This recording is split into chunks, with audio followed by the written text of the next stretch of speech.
오늘 저희들에게 주시는 하나님의 말씀은 로마서 12장 1절로부터 2절까지 말씀입니다. 하나님 말씀 한 마음으로 합독하겠습니다. 그러므로 형제들아, 내가 하나님의 모든 자비하심으로 너희를 권하노니 너희 몸을 하나님이 기뻐하시는 거룩한 산 제사로 드리라. 이는 너희의 드릴 영적 예배니라. 너희는 이 세대를 본받지 말고 오직 마음을 새롭게 함으로 변화를 받아 하나님의 선하시고 기뻐하시고 온전하신 뜻이 무엇인지를 분별하도록 하라. 아멘. 오늘 본문도 제가 한번 4-5번 정도는 말씀을 전한 것 같습니다. 오늘은 다른 측면에서 이 말씀을 함께 나누겠습니다. 기도하고 말씀 나누겠습니다. 하나님 아버지, 영적 예배에 대해서 말씀을 나눕니다. 이 귀한 말씀 각자가 깨달을 수 있도록 성령께서 은혜 베풀어 주시고 부족한 자 전할 수 있도록 성령의 능력에 힘있게 하여 주옵소서. 그래서 말씀이 말씀되도록 축복해 주옵소서. 예수님의 이름으로 기도하옵나이다. 아멘.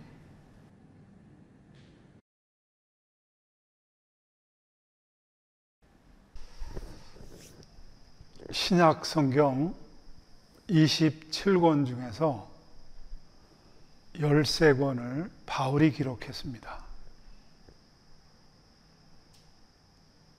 로마서부터 시작해서 빌레몬서까지 한 중간에 13권을 바울이 기록했습니다.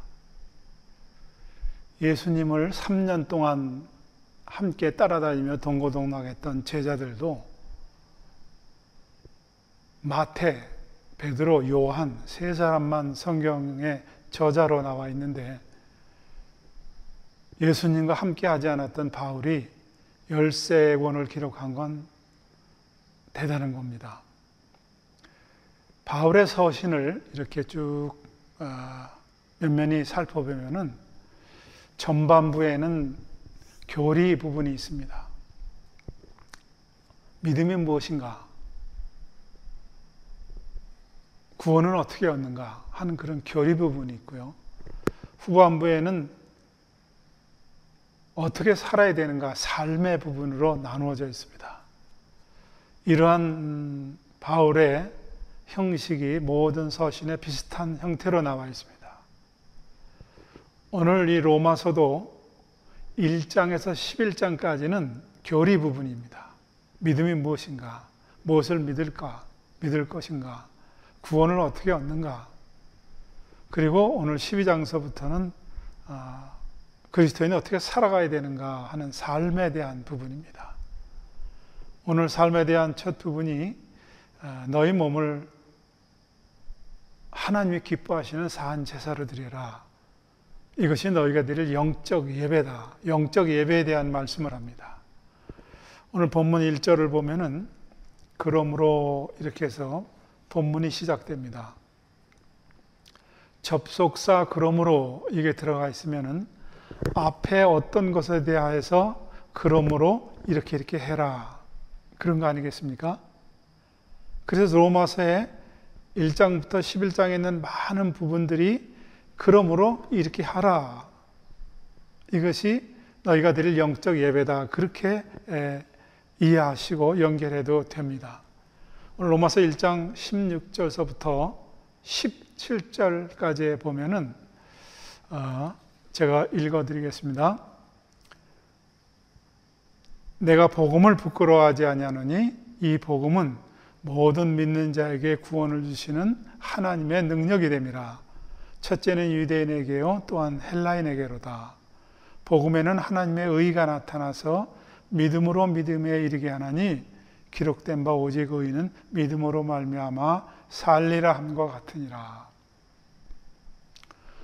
오직 의인은 믿음으로 산다고 하는 이것이 로마서의 핵심 결이고 이것이 성경의 핵심입니다.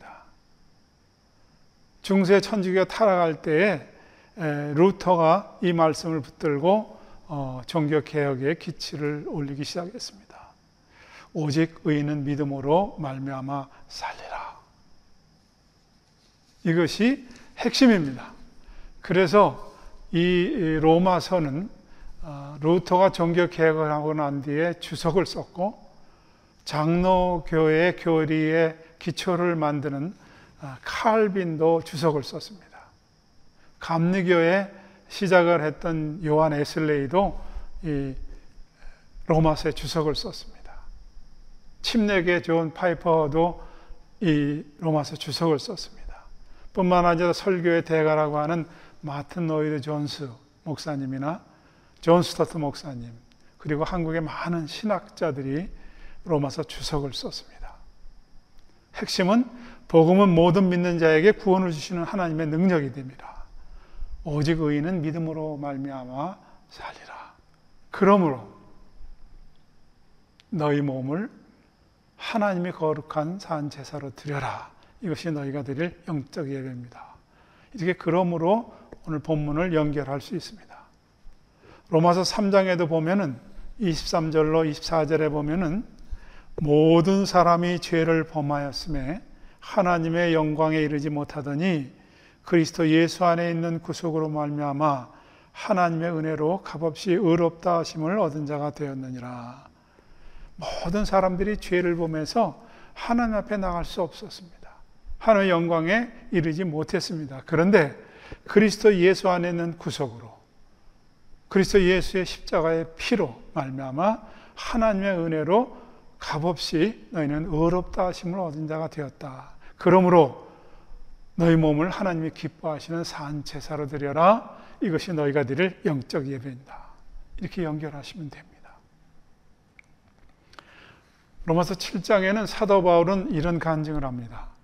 내가 선교사로, 내가 하나님을 믿는 사도로서 내 안에 두 가지 법이 있다는 거예요. 하나는 끊임없이 하나님의 법을 따라가려 하고, 하나는 계속 죄를 짓는 육신의 법을 따라가려고 하는데, 어떻게 내가 원하는 하나님의 법을 따라가지 않고 육신의 법을 따라가느냐.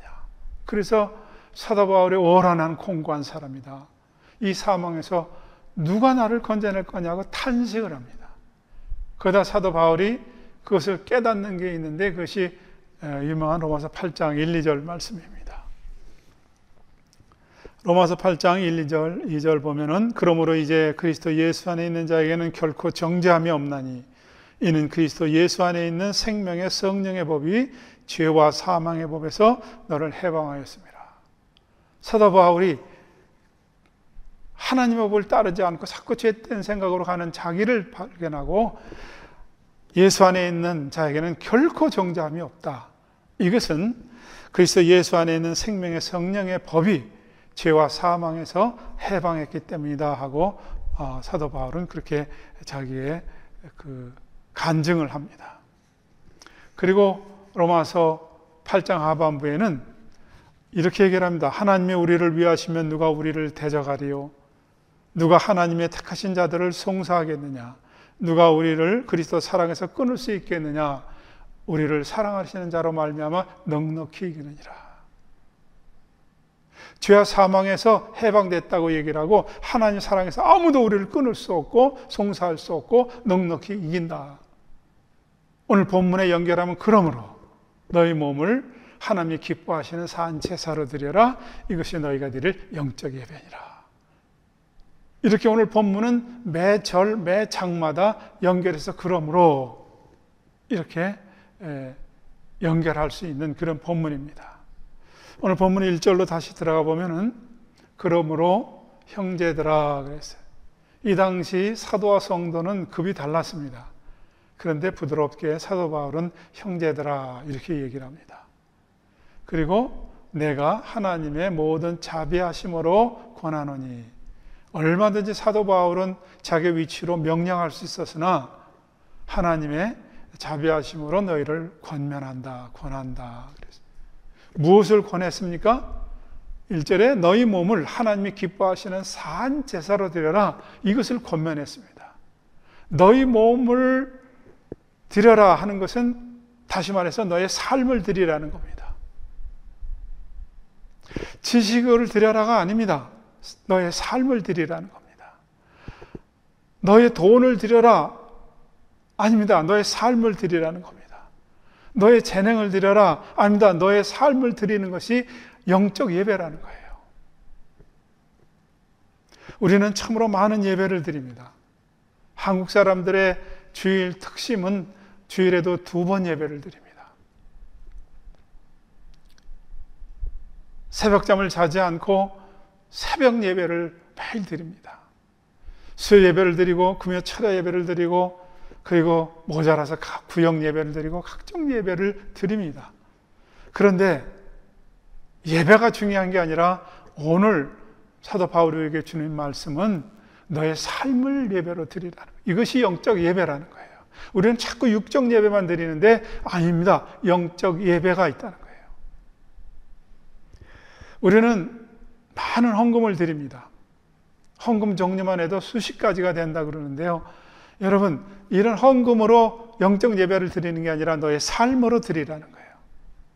우리는 많은 기도를 합니다. 그런데 이런 기도로 영적 예배가 아니라 너의 삶으로 드리는 것이 영적 예배라는 거예요. 1절에 다시 봅니다. 너희 몸을 하나님이 기뻐하시는 산 제사로 드려라 그랬어요. 구약의 제사는요, 송아지나 염소나 양이나 비둘기를 통해서 제사를 드렸습니다. 근데 구약의 제사는 제물을 드리면서 다 죽여서 드렸습니다. 산 제물은 제사가 될 수 없었어요. 그래서 죽였습니다. 제물을 칼로 목을 따서 피를 받고 그리고 모든 각을 뜨고 그래서 번제 드릴 때 제사장이 하는 게 아니었습니다. 제사를 드리는 사람이 가지고 와서 제사장의 허락을 받고 이 제물이 깨끗하다, 합당하다 하면은 그것을 본인이 했습니다. 그래서 양이나 소나 잡을 때 모든 피가 옷에 튀고 그리고 땀을 흥건히 적셔가면서 이렇게 해서 죽은 제물로 제사를 드렸습니다.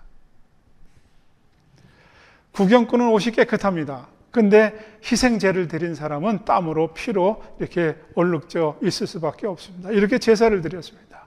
왜 이렇게 제사를 드려야 됩니까? 이것은 하나님의 모세를 통해서 율법을 주신 율법의 그 내용입니다. 그 내용 안에는 번제나 속죄제나 석권제나 모든 제사의 희생제로 짐승을 바치게 되어 있습니다. 근데 사람들의 죄가 얼마나 많은지 모든 짐승을 다 잡아 죽여도 끊임없이 죄가 또 나옵니다. 희생제를 또 드리고 또 드리고 끝이 없었습니다. 이것이 구약의 제사, 죽은 제사입니다. 그리고 똑같이 하나님이 이 땅에 사람의 모습으로 육신으로 오셔서 예수 그리스도가 이 땅에 오셔서 십자가에 죽으셔서 짐승처럼 똑같이 피를 흘려 죽으셔서 이 보혈의 은혜를 받아들이는 사람은 제사함을 받고 하나님의 자녀가 되는 권세를 주시는 겁니다. 인간의 어떤 정성이나 노력이 아닙니다. 하나님이 이렇게 하셨고 이것을 받아들이고 믿으라는 겁니다. 오늘 이 자리에 처음 나온 사람, 아직도 구원에 확신이 없는 사람도 이 사실을 받아들여야 됩니다. 제가 전한 복음은 예수님의 십자가의 보혈을 마음으로 믿어 의에 이르고 입으로 시인하여 구원에 이른다고 그랬습니다. 그럼 왜 이거 하필 피냐? 피 말고는 없냐? 아닙니다. 육체의 생명은 피에 있고 피가 죄를 속한다는 겁니다. 레위기 17장 11절 말씀에 육체의 생명은 피에 있습니다. 내가 이 피를 너에게 주어 단에 뿌려 너의 생명을 위하여 속하게 했나니 생명의 피에 있으므로 피가 죄를 속하느니라. 구약에는 동물의 피가 죄를 속했습니다. 그런데 예수님께서 십자가의 보혈을 통해서 피를 흘려주심으로 모든 인류의 죄를 속하셨습니다. 이것이 복음이고 이것을 받아들이라는 겁니다. 이런 사람은 다시 제사를 드릴 필요가 없습니다. 히브리서 10장 18절에 보면은 이것을 사하셨은즉 다시 죄를 위하여 제사 드릴 것이 없느니라. 이제는 이런 제사를 드릴 필요가 없어졌습니다. 왜? 예수님이 단번에 십자가에 피 흘려 죽으셨으므로 그렇게 되는 것입니다. 그래서 우리는 이제는 제사를 드리지 않고 예배를 드립니다. 그런데 여러분, 성경에는 제사를 예배를 받지 않는 경우가 너무나 많습니다. 예배라고 다 받는 게 아닙니다. 제사라고 다 받는 게 아닙니다. 가인이 제사를 드렸습니다. 하나님이 가인의 제사는 받지 않았습니다. 짐승으로 안 드려서, 첫 것으로 안 드려서, 근데 성경에 그것에 대한 명확한 해석이 없습니다. 다만 안 받았다고 하는 내용에 저는 가인은 악하니라 그랬어요. 악한 사람의 제사 받지 않습니다. 또 바리새인의 많은 율법적인 행위를 하나님은 받지 않았습니다. 그들은 마치 율법을 다 지킨다처럼 위선을 떨었습니다. 그러나 율법을 지킬 수 있는 사람은 이 세상에 아무도 없습니다. 그래서 그들의 위선을 하나님이 받지 않았습니다. 그들의 제사를 받지 않았습니다. 아나니아 삽비라는 재산을 팔아서 반을 갖다 드렸는데 하나님이 받지 않았습니다. 받지 않는 헌금도 있습니다. 바리새인들의 그 안식일, 음식 규례, 이런 모든 것들을 하나님이 받지 않고 오히려 그들을 책망하셨습니다. 근데 이것은 이미 선지자를 통해서 계속해서 이스라엘 백성들에게 지적한 부분입니다. 이사야서 1장 11절로 13절을 제가 읽겠습니다. 여호와께서 말씀하시되 너희의 무수한 재물이 내게 무엇이 유익하뇨? 나는 수양의 번제와 살찐 짐승의 기름에 배불렀고 나는 수송아지나 어린 양이나 수염소의 피를 기뻐하지 아니하노라. 너희가 내 앞에 보이러 오니 그것을 누가 너희에게 요구하였느냐? 내 마당만 밟을 뿐이니라. 헛된 재물을 다시 가져오지 말라. 분향은 나의 가증이 여기는 바요 월삭과 안식일과 대로 모이는 것도 그러하니 성에 아울러 악을 행하는 것을 내가 견디지 못하겠느니라. 안식일, 지금 말하면 주일입니다. 성회, 지금 말하면 부흥의 특별 집회입니다. 아무리 모여도 너희들이 악과 함께 이런 것을 많이 드려도 내가 받지 않는다. 질렸다. 그런 얘기입니다. 아모스 선지자를 통해서 5장 22절로 23절에 또 말씀합니다. 너희가 내게 번제나 소제를 드릴지라도 내가 받지 아니할 것이요 너희 살찐 희생의 화목제도 내가 돌아보지 아니하리라. 내 노래소리를 내 앞에서 그칠지어다 내 비파소리도 내가 듣지 아니하리라 그랬어요. 하나님은 찬송 중에 거하신다고 시편에 나와 있습니다. 하나님이 이스라엘 백성을 지으신 이유는, 내 백성을, 하나님의 자녀들을 지으신 이유는 나를 찬양하기 위해서 지었다고 그랬는데 오늘 너희들의 소리, 찬양을 그치라는 거예요. 성경에는 얼마나 많은 부분이 찬양하며 박수치며 찬양하라. 너희는 알렐루야 아멘 하며 찬양하라. 비파치고 소고치고 춤추며 찬양하라는 말이 얼마나 많은데 찬송을 그치라는 거예요. 안 받겠다는 거예요. 이사야 43장 21절을 보면은 이 백성은 내가 나를 위해 지었나니 나의 찬송을 부르게 하려 함이라 그랬어요. 근데도 찬송을 그치라. 안 받겠다는 거예요. 또 율법적인 제사 예배는 안 받으십니다. 예수님께서 십자가에 피 흘려 돌아가시고 난 뒤에는 이것을 받아들이는 복음만 있을 뿐이고 제사를 받지 않습니다. 그런데 아직도 예수님의 십자가의 보혈을 믿지 않는 유대교는 아직도 짐승의 피를 뿌릴 수밖에 없습니다. 이 회교도 아직까지도 짐승을 잡아서 제사를 드릴 수밖에 없습니다. 왜? 피를 흘려야 구약의 제사함을 이루기 때문에 그렇습니다. 뿐만 아니라 예수님이 십자가에 피 흘려 돌아가신 후에는 제사장도 필요 없습니다. 그런데 재미난 것은 아직도 천주교에는 신부에게 신자들이 죄를 지으면은 고해성사라고 해서 이런저런 죄를 지었습니다. 그럼 신부가 그 죄를 하나님께 대속하는 그런 고해 성사를 해야만이 죄가 없어진다고 믿고 그렇게 하고 있습니다. 여러분, 이것은 구약의 제사장이 제사물을 가지고 제사 드리면서 하나님께 드리는 것과 똑같습니다. 여러분, 우리는 신약교회 성도들은, 예수님의 십자가의 피를 믿는 사람들은 이게 다 필요 없어졌습니다. 왜 그런지 아십니까? 베드로전서 2장 9절에 보면은 성경에 이렇게 말씀합니다. 너희는 택하신 족속이요 왕 같은 제사장이라 그랬어요. 베드로 사도가 우리를 향해서 너희는 하나님이 택한 사람들이고 너희는 다 왕 같은 제사장이라는 거예요. 우리가 제사장인데 왜 신부에게 가서 우리의 죄를 고해를 해서 하나님께 용서해 달라고 빕니까? 우리는 직접 나갈 수가 있습니다. 이것이 얼마나 큰 하나님의 축복인지 모르겠습니다. 그럼 우리는 어떤 예배를 드려야 되겠습니까? 그래서 우리는 왕 같은 제사장들은 오늘 말씀에 영적인 예배를 드리라는 겁니다. 어떤 것이 영적 예배입니까? 지난 시간에 우리가 예배를 이렇게 드려야 된다고 말씀했습니다. 사마리아의 여자가 그리심산에서 예배를 드리는 게 맞습니까? 예루살렘에서 예배를 드리는 게 맞습니까? 물을 때 예수님은 장소가 중요하지 않고 예배의 본질을 중요하게 생각하셨습니다. 영락교에서 예배를 드리고 순복음에서 예배를 드리고 그런 게 중요하지 않습니다. 100년 전통의 교회에서 예배를 드리고 개척교회에서 예배를 드리고 중요하지 않습니다. 수만 명이 모이고 단 한 명이 모여서 예배를 드리는 거 그거 중요하지 않습니다. 예배의 본질이 중요한데 그것은 뭐라고요? 영과 진리로 예배 드릴지니라.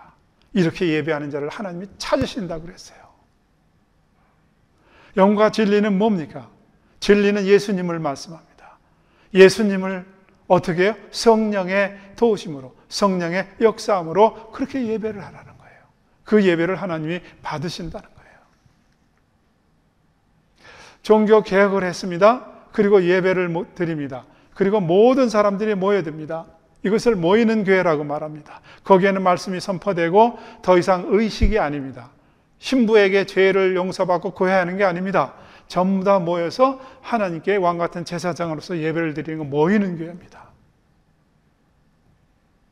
그리고 여기서 끝나는 게 아닙니다. 예배가 끝나면 세상으로 파송을 하는 것이 예배였습니다. 이것이 개혁교회의 예배였습니다. 여러분이 세상으로 나가는 것이 예배입니다. 모이는 교회, 그리고 예배를 마치고 은혜를 받고 재충전하고 그 다음에 흩어지는 교회, 이 두 가지가 있어야 되는데 한 가지만 있고 한 가지가 한국교회에 너무 약하다는 말씀을 드렸습니다. 유럽은, 미국은 이 그리스도의 말씀이 이 문화에 녹아져서 모이는 건 잘 못해도 흩어지는 데서 자기의 역할들을 다 합니다.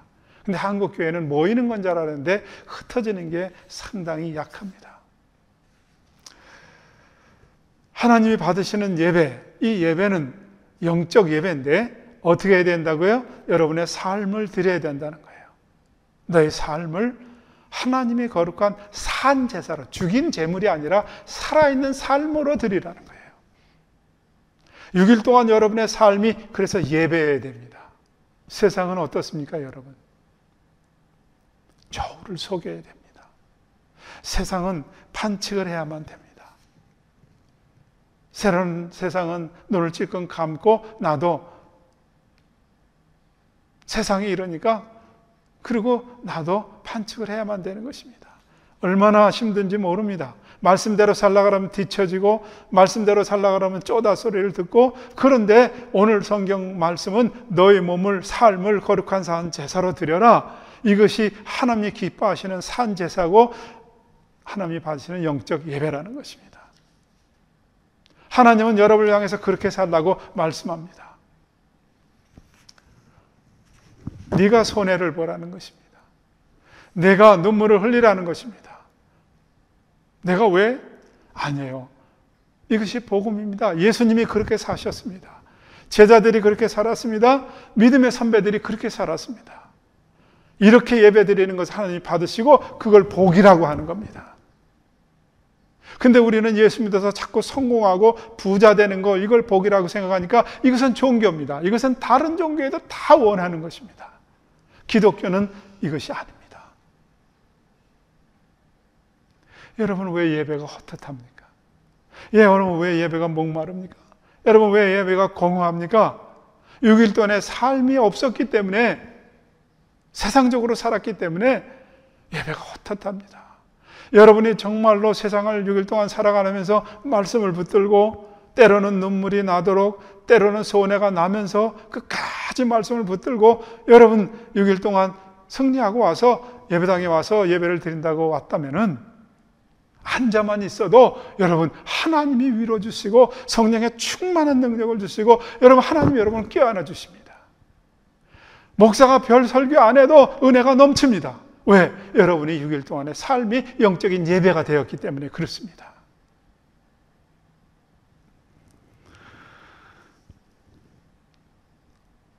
예배가 회복되어야 됩니다. 그것은 6일 동안에 나가서 여러분들이 산제사로 여러분의 삶을 드릴 때 그것이 영적 예배가 됩니다. 지금은 우리 교회 주보에서 제했습니다마는 우리 교회 주보에 3가지가 있었습니다. 첫째 한 가지가 뭐였습니까? 상식이 통한 교회. 예배는 잘 드리는데 상식적이지 않은 사람 너무나 많습니다. 그래서 상식이 통하는 교회. 두 번째는 뭐였습니까? 손해보는 것을 배워가는 교회. 내가 손해봐야 하나님의 영광을 받으십니다. 내가 이득을 취하고 내가 야간 짓을 하면 하나님의 영광을 받지 못합니다. 그래서 손해보는 것을 배워가는 교회였습니다. 근데 이게 주보의 첫머리에 나와 있으면 전부 다 사람들이 읽기만 하고 삶이 없어서 제가 2가지를 제하면서 여러분에게 말씀드렸어요. 뭐라고요? 이것을 마음에 새기고 세상에 나가서 삶. 그렇게 사는 게 지금 오늘 영적 예배라는 것입니다. 그리고 아직도 하나 없애지 않은 게 있습니다. 축복보다 하나님께 관심을 갖는 교회. 하나님이 주시는 축복, 손을 바라보는 게 아니라 손을 붙들고 축복을 붙들고 계신 그 하나님을 바라보는 교회여야 된다고 말씀했습니다. 이것이 바로 영적 예배인 것입니다. 2절을 보면은 이 세대를 본받지 말고 오직 마음을 새롭게 함으로 변화를 받아 하나님이 선하시고 하나님이 기뻐하시고 하나님이 온전하신 뜻을 분별하라 그랬습니다. 여러분, 내 몸으로 산 제사를 드리는 삶으로 영적 예배를 드리는 사람은 이거 다 압니다, 여러분. 지금 매스컴에서는 세상에서는 본받으라고 하는 게 뭡니까? 간통죄 폐지했어. 그러니까 막 살아도 돼. 텔레비에서는 이런 것을 부추깁니다. 세상 다 그런 거 아니야? TV에서 그냥 이혼해라. 왜 그렇게 너 사냐? 바보처럼. 결혼해라. 너 왜 그렇게 사냐? 아유, 너 촌스럽게 왜 이러냐? 전부 다 이렇습니다. 근데 여러분, 하나님이 이것을 원하실까요? 동성애 인정하라는 겁니다. 동성애도 인정하는 속 좁은 크리스찬들이 어떻게 세냐 그런데 여러분, 하나님은 남자 여자를 분명히 창조하셨습니다. 둘이 한 몸이 되라고 그랬습니다. 성경 어디에도 여러분 동성애를 인정하는 구절이 없습니다. 얼마 전에 프란체스카 교황이 동성애를 인정하라 그랬습니다. 여러분, 이거 말도 안 되는 소리입니다. 하나님이 남녀를 여자를 창조하시고 한 몸이 되라고 하셨어요. 하나님이 그걸 보고 기뻐하셨거든요. 근데 왜 세상을 땁니까? 말씀을 따라야 됩니다. 하나님이 기뻐하시고 하나님이 온전하다고 생각하는 그것, 선하다고 생각하는 그것을 붙잡아야 될 줄로 믿습니다. 세상을 따르면 안 됩니다. 세상을 본받으면 안 됩니다. 말씀 충만하고 여러분의 몸을 거룩한 사한제사로 삶을 드리면 그것이 영적 예배고, 이렇게 영적 예배를 드리는 사람은 이것이 무엇인지 다 알 수 있을 줄로 믿습니다. 하나님이 받으시는 예배, 하나님이 안 받으시는 예배가 있습니다. 받으시는 예배는 뭐라고 그랬습니까? 영적 예배인데 여러분의 삶을 사한제사로 드릴 때 그것이 영적 예배입니다.